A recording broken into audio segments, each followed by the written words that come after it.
Hello, this is an update on my DIY project Babble tracker. I built it using no soldering, only using an ESP32 camera and a ESP32. I just connected the ESP32 camera to the ESP32 and I put a piece of cardboard on it, taped it to my headset, well, velcroed it to my headset, and yeah, it works great. But this is just an update. I connected a USB booklight to my extension wire using a splitter, and now I have more light, as you can see in the view right here.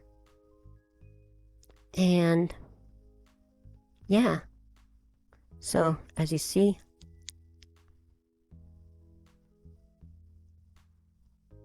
put my tongue out.